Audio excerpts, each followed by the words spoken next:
आपण पाहत आहात भीमशाही न्यूज मराठी, सत्तेशिवाय परिवर्तन। सिग्नलमधील बिघाड आणि अनियंत्रित वेग या कारणांनी झाला न्यू जलपाईगुडी रेल्वे अपघात। पश्चिम बंगालमधील न्यू जलपाईगुडी दार्जिलिंग येथील रेल्वे अपघात दुर्घटना सिग्नलमधील बिघाड आणि मानवी चुकांमुळे झाली आहे। पश्चिम बंगालमधील दार्जिलिंगमधील न्यू जलपाईगुडी रेल्वे स्थानकाजवळ झालेल्या रेल्वे अपघातात 9 जणांचा मृत्यू झाला असून 47 जण जखमी झाले आहेत।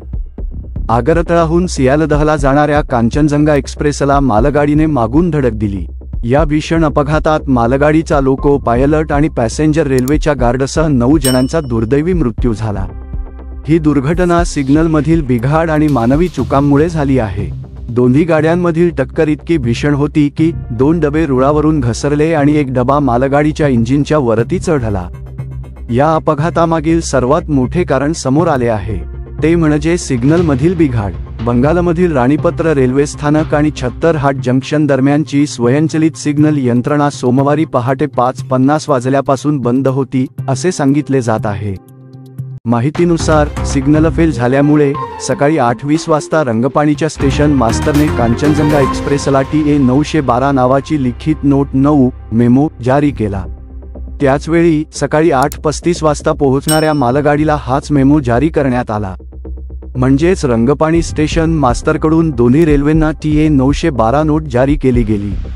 सिग्नल यंत्रणेत बिघाड झालेला असल्यास सर्व लाल सिग्नल ओलांडण्याची परवानगी अशा नोटद्वारे लोको पायलटला दिली जाते, तर लोको पायलटला फाटकांच्या गेटवर लक्ष ठेवावे लागेल, असे या मेमोमध्ये म्हटले होते।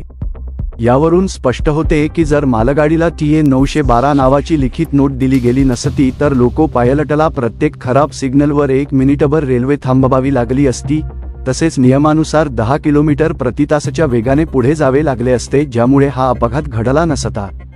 दरम्यान अपघातानंतर काढलेल्या सर्वात सुरुवातीच्या निवेदनात रेल्वे बोर्डाने या रेल्वे अपघातासाठी मालगाडीच्या चालकाला जबाबदार धरले होते। रेल्वे बोर्डाच्या अध्यक्ष जया वर्मा सिन्हा यांनी दिलेल्या माहितीनुसार मालगाडी चालकाने सिग्नलकडे दुर्लक्ष केल्यामुळे हा अपघात झाला।